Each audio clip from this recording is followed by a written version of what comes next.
Welcome to What the Duck, a podcast with real experts talking about direct spend challenges and experiences.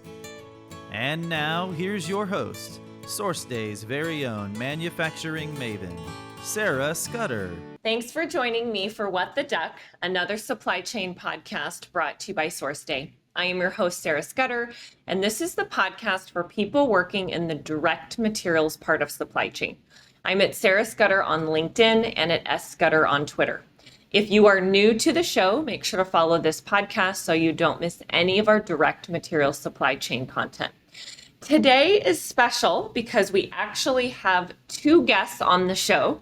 Normally, I just interview one person at a time, but this is a very, very important and special topic that actually Rachel came to me with the idea and thought that Anna and Rachel together would be a really, really good fit. So today I'm going to be joined by Anna McGovern and Rachel Hassall, and we're going to discuss developing direct materials procurement talent and teams. If you work for a manufacturer and want to train up and retain your procurement team, then this episode is for you. Anna is a supply chain and procurement evangelist and geeks out on all things supply chain. She may be as equal of a supply chain nerd as myself. I always like to call myself a supply chain nerd, but Anna is very high on the list as well. Anna is a New York Yankees fanatic and a New York sports team fan. She and her hubby are proud parents to amazing college-age young men, and they are newish parents to a rescue lab husky mix who has kept them up for many, many nights. Anna is not looking as sleep deprived as she was when they got the puppy. Rachel is a CPG procurement executive with 15 years of experience ranging from personal care to home care to cosmetics for both large established brands and smaller challenger brands. Rachel is passionate about empowering people and sees this as one of the most important competitive advantages to her organization. She is a mom of two small humans who are amped up on sugar, being that we are conducting this interview the day after Easter. And she has two cats and loves the color green almost as much as I do. You can see my green background today. This is actually the wall in my office because I love green so much. So Anna and Rachel, welcome to the show. Thanks, Sarah. It's awesome to be here. Anna, always good to see you. Anna, so we're again, this is our first time having two guests on the podcast, so I want to kind of bounce back and forth between the both of you. So Anna, we're going to go ahead and start with you. I would like to have you share the most important thing that someone has done to help further your career. And I'm asking you this question because I know you are a great storyteller and have had some pretty amazing bosses in your career. Yeah, it's wow. Where do I begin with the examples?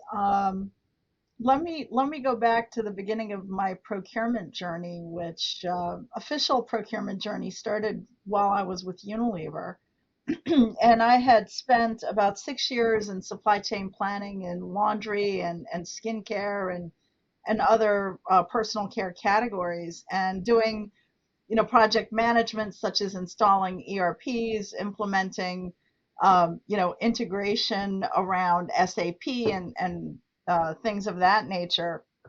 And then Unilever happened to be going through a journey of transitioning from purchasing to supply management procurement. And I was asked to join. And I was asked to join the organization buying rigid plastics components, so bottles, caps, closures, anything rigid plastics oriented. And I didn't know the difference between a bottle and a cap. And so I questioned my leadership, like, what's your problem? Like, I don't know anything about real purchasing, real buying, real sourcing. And they said to me, you've got an MBA in finance and you've got a background in end-to-end supply chain. So therefore, you know the value chain. and you need to pick out the waste and help remove it. So we know that you'll be able to work with your suppliers on that value chain to deliver cost savings. So, and we're going to support you and we're going to give you the training that you need. I was sent for formal negotiations training. I was sent on, finance for procurement manager courses and things of that nature.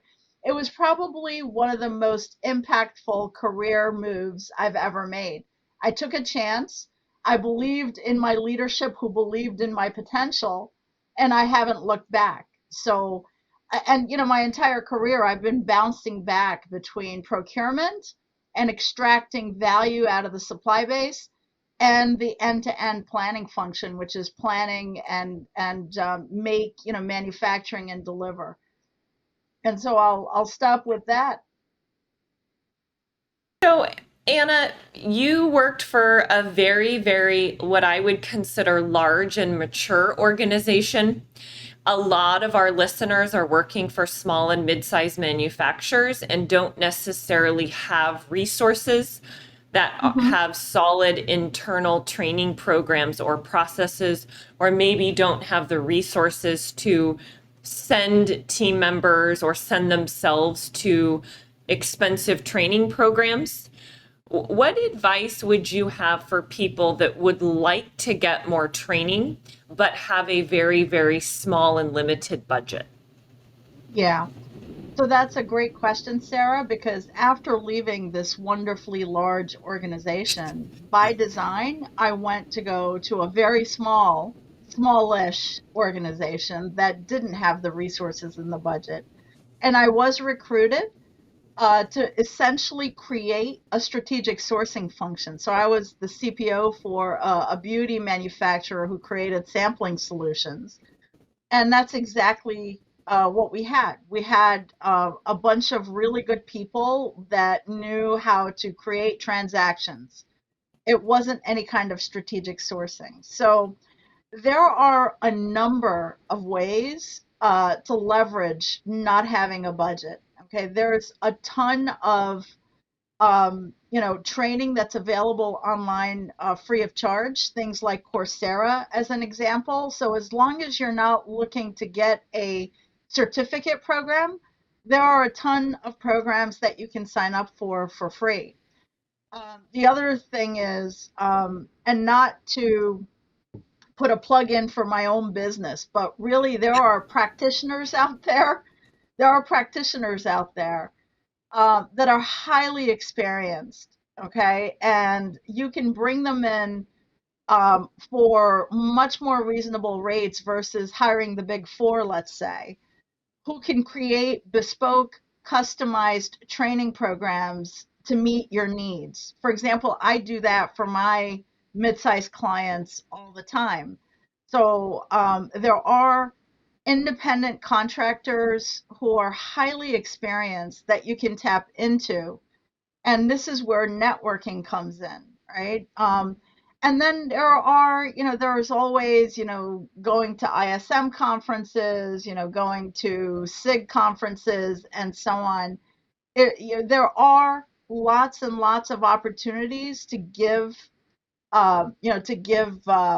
training. And the other one that I'm going to put a shameless plug in for my colleagues at the Procurement Foundry.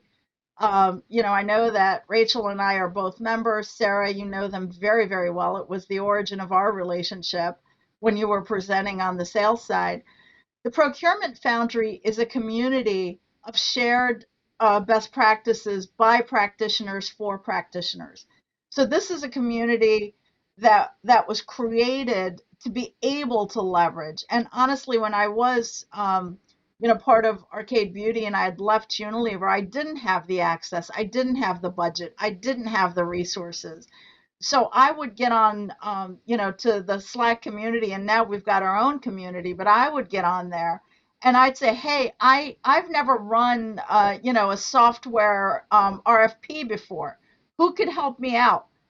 So this is the kind of stuff that I would encourage SMBs to leverage. And in addition to that, one of the things I always recommend people is ask your vendors, right? So when it comes to learning about what you're buying, a lot of the direct material vendors, whether it's your fragrance houses, your label vendors, your box vendors, bottle vendors, they will all have colleges or workshops that either they will host at their facilities or that they're happy to come and talk to you about.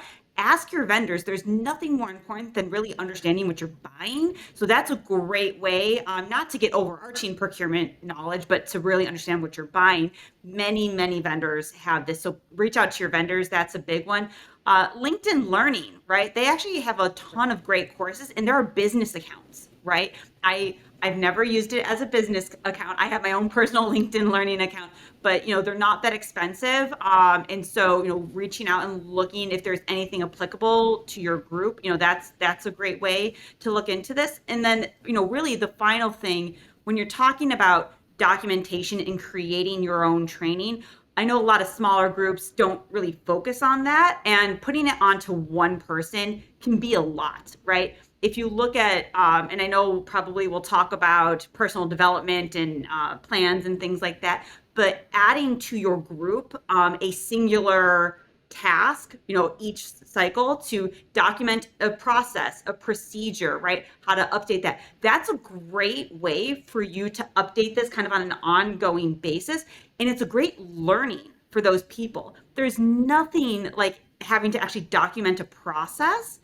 That's such a great skill to have and is applicable to whatever you do. So I highly recommend, if you don't have, let's say, a center of excellence, to spread that out amongst your team as a great learning for them. And then also that helps you to build up your internal learning processes. So Rachel, on the flip side of my question to Anna, I think there's a lot of learnings from the not so good bosses that we've all had in our lives. So worst boss you've had, and what did you learn from that experience? Yeah. So because we haven't mentioned this yet, we need to throw the disclosure out there. I worked for Anna at Unilever. So if we start talking about the same things, then that's why. But Anna, obviously, I wouldn't have invited her, or asked for us to be on this show together if she was in that camp. So Anna's been one of the greatest bosses and mentors and advocates for me, in my career. So I really, really appreciate her for that. But what I will say as a trend, I've been really lucky, right? I've had really amazing bosses throughout my career, and that's really helped me accelerate my learning and to take on new challenges. But the bosses that I've had who have the biggest areas of opportunity, I like to say they choose chaos, right? Chaos is a choice. That's one of my biggest mantras. And it's the knee-jerk reactions, right? The bosses who let the short-term noise block out the long-term vision for the group, or keeping the eye on the ball, as we say. That is always the biggest struggle, right? Anyone who works in supply chain or procurement knows that changing your goals, changing your approach every other day is not useful for anyone. And the bosses that I've had probably the biggest struggle with have been the bosses who have chosen the chaos route over maintaining a clear path for their team and their people. So Anna, I'll ask this question to you and then to Rachel as well. So I just turned 40 last Monday, so I'm in reflection phase in my career. And this is something that I thought a lot about last week, so would like to ask both of you this question. So Anna, we'll start with you. What career advice would you give your 21-year-old self starting out your supply chain career? Let's say you were starting tomorrow. What one piece of advice would you give yourself knowing what you know now? So I think I've shared before that I sort of stumbled into a career in supply chain. And I would say, that stumbling into supply chain or choosing supply chain or any career for that matter is never ever stop learning, right? I don't care if you're 21 or 41 or 81. you're always going to be in learning mode, right? If you're not, you're going to perish. The other thing is you need to have respect up, down, and sideways, right? So everybody has something to teach you, whether it's, the janitor that's walking around, cleaning out the paper baskets, or it's the person who's serving you in the cafeteria line, or it's the chief procurement officer, or it's one of your peers on the team. They all have a story and they can all teach you something. So value every single relationship, because what goes around comes around, right? So your peer that you're in competition with may someday be your boss. You may be somebody else's boss. Okay, you never know what crosses people are carrying. So always be learning, and always respect people and relationships, because every single person has something to teach you. And I'll just share a quick story. One of my direct reports, who was an older gentleman, he came from a factory in one of the Carolinas, and during the interview, he just asked me, "What do I need to do to help you succeed?" And I thought that this was earlier in my career. He just said, "You just need to answer one question. Help me understand what you need for you to succeed, and how can I help you with that?" So I hired him. And this person had a backstory, right? He had a lot of crosses to carry in his personal life, yet he came in every single day with a smile on his face, with faith and hope in every move that he made. And I learned so much from being thankful and from being grateful for everything. And this guy valued every opportunity. And I will never forget the lessons I learned from him, because he just came in and did a good job day in and day out with this attitude of, how can I make others succeed? And with that, I'll pass to Rachel. So, Rachel, same question to you. What career advice would you give your 21-year-old self if you were just starting out your supply chain career tomorrow? Yeah, so I heard a quote recently which said, it's not hard to make decisions once you know what your values are.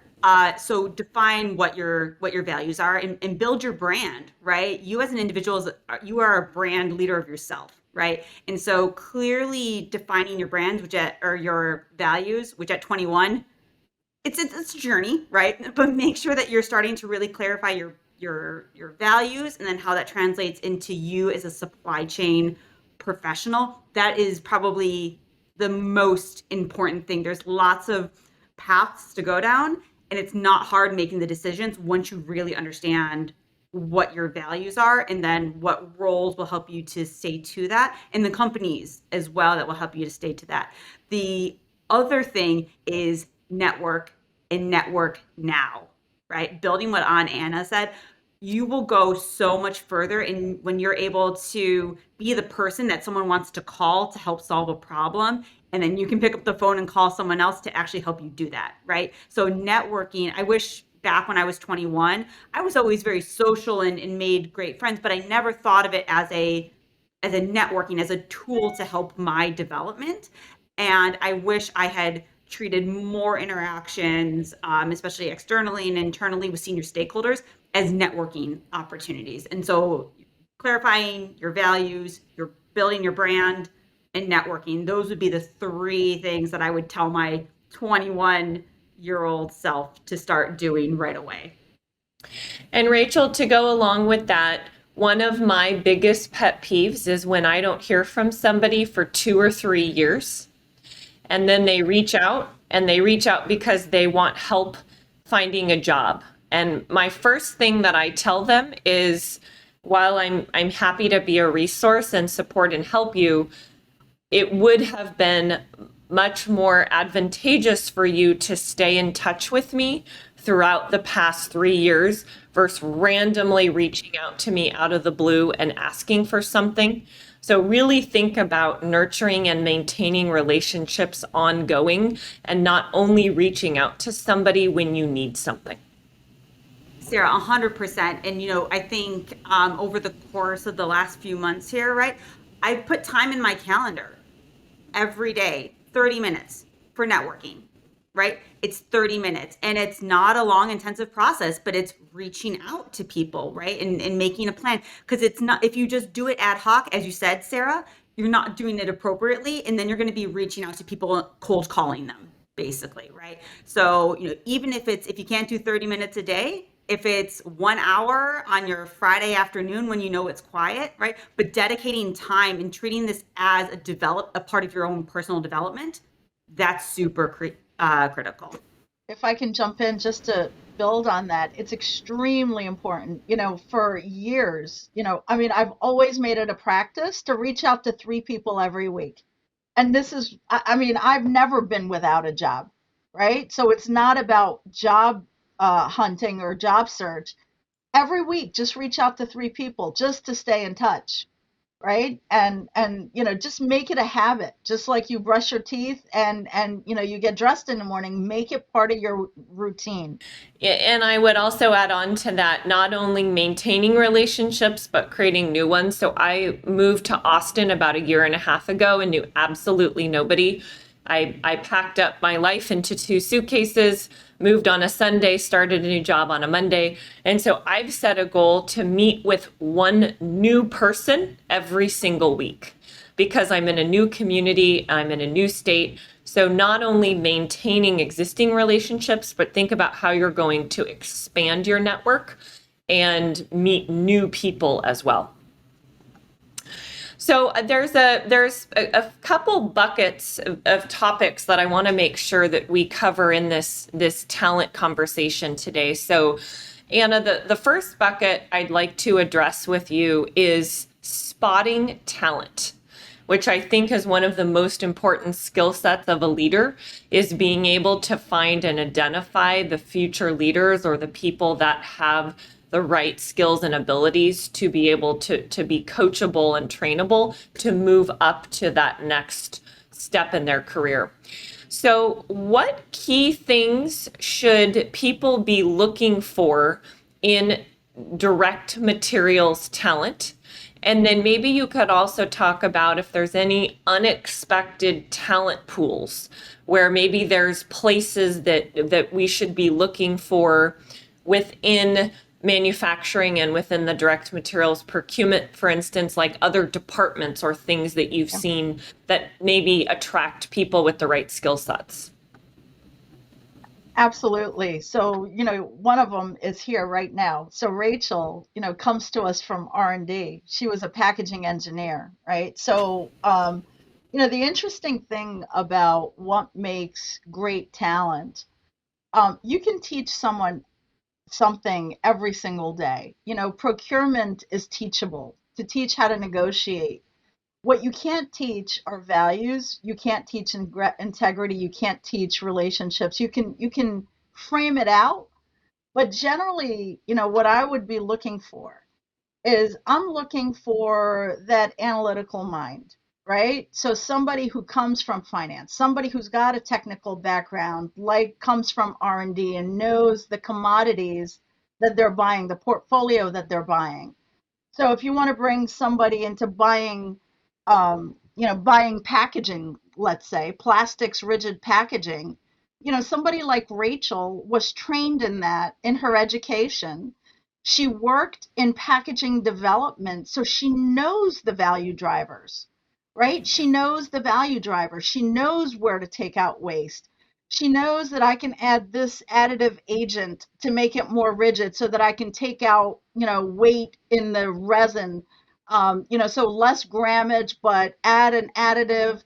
The additive may be costly, but the total package now comes down in cost. These are the value creation opportunities, right? It's not about pinning supplier A versus supplier B. This is about real value creation. Nobody is going to, question her technical capability on the supplier side. So it becomes this joint relationship where we're talking about creating value rather than we want to take out cost savings, right? So somebody who's got the financial background, who's got a chemical background, an engineering background, a manufacturing background, because don't forget, when we're buying direct materials, one of the components, one of the decisions that we have to make, is this manufacturable? Is this fit for purpose? So if you've got an engineer in manufacturing who knows how to design a packaging line, right? He knows how that package is going to be fit for purpose. Or if you've got a chemical engineer who knows how we're going to compound a bunch of ingredients together, what's the most effective combination for continuous manufacturing, as an example? So those are the tangential, right? But I mean, analytical skills, relationship building, because think about what a procurement leader is, right? They are a bunch of different things, right? They're negotiators. They are legal people because they need to understand regulatory and compliance. They are the technical engineers, the packaging and the product engineers. They are the cheerleaders, both for their supplier and for their company brand owners, right? So that's typically what I'm looking for. And it doesn't matter whether you're in a big firm or a small firm. In fact, in smaller businesses, having that kind of background is absolutely critical and essential, because then you can get somebody who can wear many hats, right? Who can come and add value immediately. In building on what Anna said, it's all about a person's ability to understand value, right? Procurement is not black and white, right? There's lots of shades of gray, and there's lots of need to pull levers, right? Being able to take in lots of inputs and drive that into a clear prioritization, right? Across lots of different teams and needs and wants, right? That for me is the biggest thing. So having a person who's able to take in lots of inputs, digest them, and then bring them out as a clear path to value, that for me is what I'm looking for, right? So Anna talked about all these different groups where I've seen talent. I've seen talent come from R&D, from planning. I've seen FP&A people, right? Specifically from the finance side. FP&A tends to throw out a lot of really great people for procurement as well. Those are the people that really can bring those all together. And for me, curiosity, right? If you're curious, that's going to do a world of good, because as you heard from Anna, I don't even think I could check off all those boxes of all the things that make a great procurement person, but I can check off a number of them.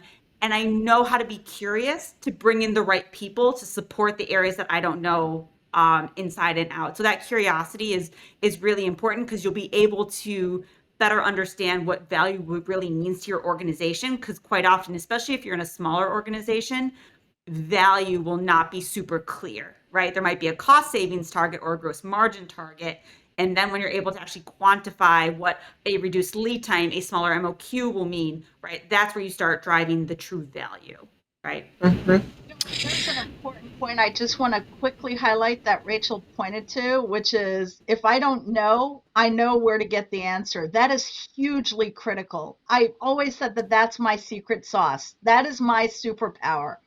I know I am smart enough to know I'm not the smartest person in the room, but I'm smart enough to know who to go to for the answers. Critical point. Thank you, Rachel. All right, so next topic I'd like to cover is training and tools for procurement teams.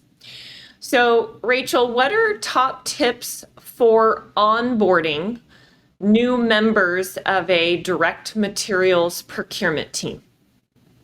Yeah, so onboarding is probably the biggest miss in a lot of organizations, right? I hear it from so many people that I talk to. I've experienced it in my life, right? I'm very lucky to have been a part of organizations who have great onboarding, and then to have been part of organizations that don't. And it's something that is completely in the hands of any manager to do correctly, right? So the ideal scenario is you have a great HR team that then also helps you to design your own onboarding for your function. And in the absence of that, it's the responsibility of the manager, right? So if you don't have access to a great, HR organization that's highly organized, or to a functional organization that's really organized, it is your responsibility to empower your people to give them the correct onboarding, right? And again, once you start doing this and you start documenting it, it gets easier every time, right? So I know the first time might be hard, but it's really important to start planning it out and documenting it. And again, looping people onto your team to help you document those processes is really, really important.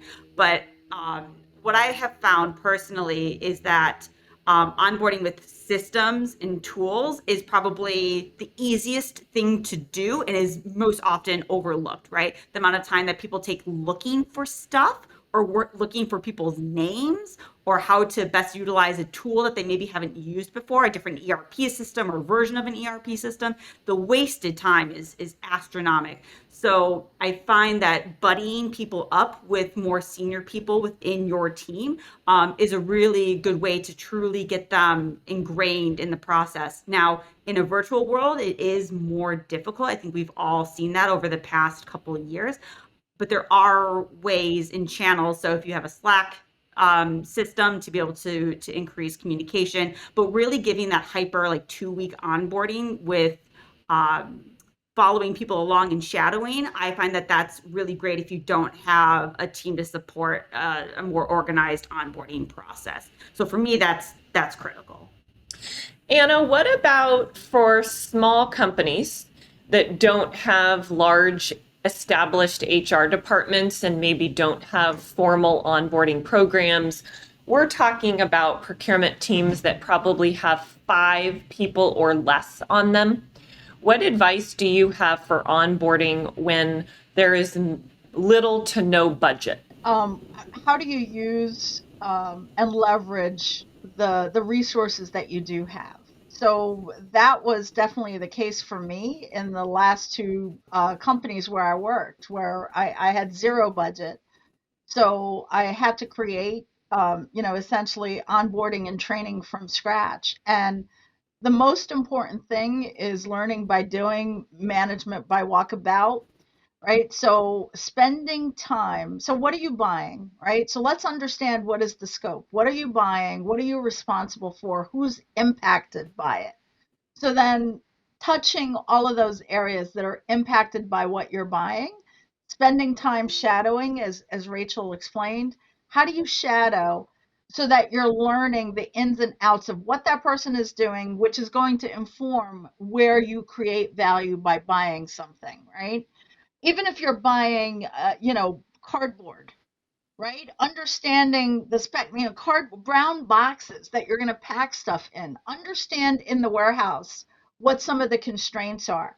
Things like, tape sealers, packaging, shipping sealers, right? I was walking around and asking what the issues were in my last role, and a couple of the guys were like, Miss Anna, they were calling me, Miss Anna, would you get us bigger tape dispensers?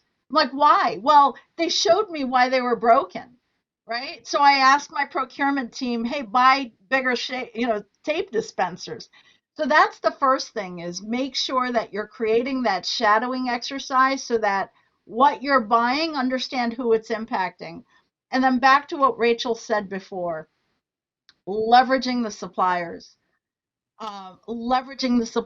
Visit the supplier, go walk on the line, learn how they make the stuff that you're buying so that you understand what leverage you have as a buyer, as a customer. But everybody's got a university, this and that. That's how I learned molds, Rachel. I mean, I learned molds by going to all those molds classes. They offer them. The only thing you have to pay for is travel, and usually you can get to somewhere local. But those are free of charge, right? So there are a tremendous number of opportunities for onboarding and training when you have 0 budget. Rachel, what are some tips for development plans? So I'm in direct materials procurement. I want to further my career. Where do I even start? Yeah. So this is the number one important thing. I'm going to say it once. and I'm going to say it again, and then I want everybody to repeat it to themselves, is you own your own development plan. You own your own development plan, not HR, not your boss. This is the number one important thing.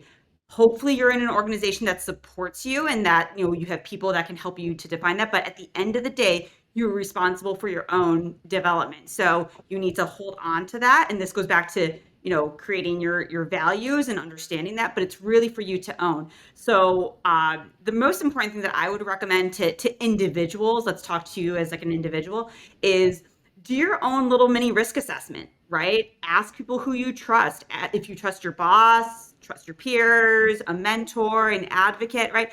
Try to figure out what your personal risk assessment is and your areas of opportunity, right? And then from there, that should be defining what you're trying to create within your development plan. Now, of course, as most of us anyways, will have some sort of very clear metrics within our development plan, or you should, right? There'll be a cost savings target, or there'll be a target in supporting innovation or optimization or supplier mapping, right? There'll be something pretty specific for you to focus on. But even within that, you should be trying to target key areas of opportunity for yourself to be able to work on through your development plan, right? Your development plan isn't just your cost savings target, but it's your cost savings target plus better understanding a new portfolio that you've taken on, or better understanding the commodity drivers to those materials that you're buying, right? You can always be working on something other than just what that is asking you. Also, you should be demanding that within your development plan, there is also a more personalized goal that maybe isn't, directly related to a savings target or executing plans. This should be really something about your own personal development. And if that is stakeholder engagement, right? It always should be something on the more softer side, right? So do you need more face time with senior leaders? And you should be demanding that your boss is helping you find ways in order to achieve that, right? I was very lucky. I'm going to actually call out, SC Johnson here, right? They made it super clear that if you had the desire to go work in another part of the world, put it in your development plan, and that tracks, right? And they are then obligated to work with you to figure out how to make that happen. Now, does that mean it's going to happen tomorrow? Probably not, right? But if your values are saying, I really want to make this thing happen, they will help you work towards that. So again, you own your own development plan. You have to own that and then make sure that you're delivering for the business while also demanding support for things that are important for your personal development. Anna, what about, as we talk about development opportunities and career progression, the importance of advocates and not just having mentors? Hugely important, right? So having mentors, both formal and informal, is important. But having those confidants, whether inside the company or outside of the company, is game changing, right? So, what I always advise, people who come to me for advice on their career goals is you don't look for what is my next job. You always need to be looking what's the next 2 to 3 roles that I want to aspire to, and then building that roadmap to get you there, right? What are the skills that are needed? Having informational interviews. Sarah, you're an incredible marketing guru. You're an incredible supply chain guru. What did you do to do X, Y, and Z? And not being afraid to get your hands dirty, right? So, those advocates are hugely important. And these are the people that put you in front of the people that are the decision makers. They give you credit. They're not stealing your thunder. Okay, so your advocates are those that are not only pushing your agenda, they're giving you the credit and they're putting you so that you can shine. They're creating those opportunities. And if you're not in those types of firms, I don't care how small or how large, if you're not in a department or in a firm that has bosses that value that putting you out there so that you get your opportunity to shine, this is that values discussion. Really think long and hard, is this the right place for me? And if it's not, if you're not getting those opportunities, think quickly and move on, right? but hugely important to have advocates because they're the ones that open doors. They're the ones that create opportunities. That's all they're doing. The hard lifting is up to you. And I couldn't say enough that you own your career. Just like Rachel was saying, you own your career. Nobody else but you. Yeah. And remember the key difference, a mentor will talk to you, an advocate will talk about you when you're not there. Yes. Right. So they're there to be that voice for you. So, having a mentor to talk through how do I do X, Y, or Z is great. Having someone who will talk about you when you're not there in those key forums, that is what you need in an advocate. And I highly recommend you get at least one internally and you get one externally as well. Right.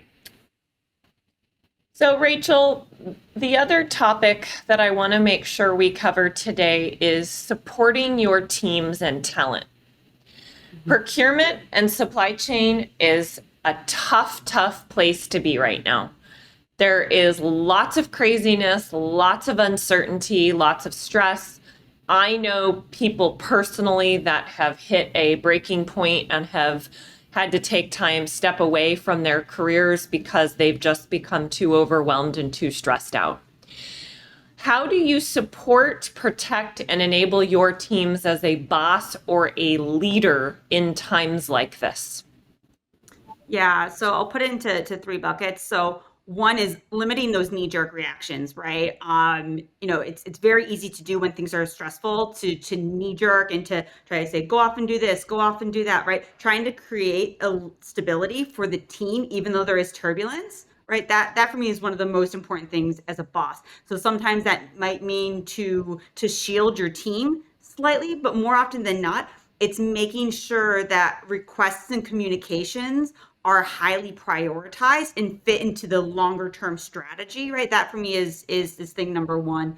Thing number two is development plans. It's really easy in times of stress that development plans go out the window, right? And everyone's just like, get the material in, find the boat, find the truck, right? So really making sure that you still create space for your teams to dig into their development plans is hugely important because that will help people understand that you're in it with them for the longer haul. Right. And they'll see that value and they'll kind of remember that you're in it for their retention as well. Right. And then really, the third thing is, and I say this, people leave bosses, they don't leave companies. Right. So as a boss, you need to be open to taking feedback. You need to be open to listening to your teams and creating a space where you can give your teams radical candor, regular feedback.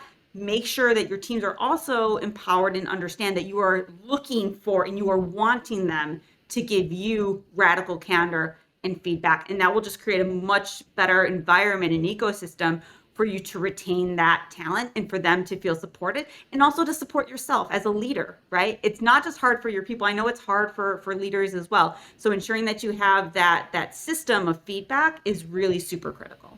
Anna, what's the one piece of advice you'd like to share on how to support teams and talent right now in these times of craziness and turbulence? Get to know the people and get to know what makes them tick, right? So if you know that they've got young children or they've got a sick elderly parent, you give them space, right? Because if you can show appreciation, if you can show empathy, they're going to walk to the moon and back on your behalf, right? So it's really about showing appreciation, but then more importantly, highlighting the value that the team brings. It's really a thankless job to be in supply chain and to be in procurement. It's become what the value that we deliver has become a drug for brand owners and the C-suite. They've just taken it for granted. So it's extremely important for CPOs or CSCOs to constantly be advocating in terms of, here are the metrics, man. Here are the KPIs. This is what my team is delivering. Put it in black and white language that everybody can align behind. So that's creating the value, showing the value. But then how do you support your team? Giving them what they need. If I need, if it's like, if you're noticing that I'm really stretched, give me the mental health day. Sarah, go take the day off, go on a hike, go recharge. and then come back and tomorrow give me 14 hours because you're going to be willing to do that. Okay, you just recharged your battery. So having that empathy and being in tune, showing appreciation, like, this is where people miss the mark. They think, give me more money in my paycheck. I've found 9 out of 10 times showing a little appreciation, is far greater than giving somebody, $100 bonus, celebrate, celebrate, right? The small wins, the big wins, birthdays, anniversaries, little wins, little deliverables. That goes a long way. And I found that when I've worked in environments like that, I was willing to give 150%. Well, thank you for discussing developing direct materials procurement talent and teams with me today, Anna and Rachel. Anna, where would you like to send people if they want to reach out or connect with you? That is a great question. Thank you. Please feel free to reach out to me on LinkedIn, either direct message, or you can find me on my website, www.pondviewconsulting.com. Rachel, where would you like to send people to find you?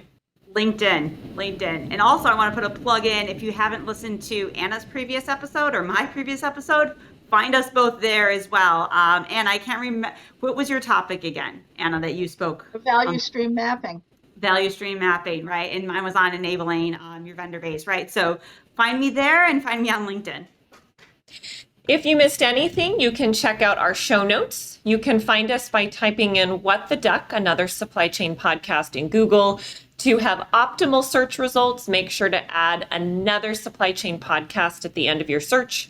To ensure you don't miss a single episode, make sure to follow this podcast and subscribe to us on YouTube. I'm at Sarah Scudder on LinkedIn and at S Scudder on Twitter. This brings us to the end of another episode of What the Duck, another supply chain podcast. I'm your host, Sarah Scudder, and we'll be back next week.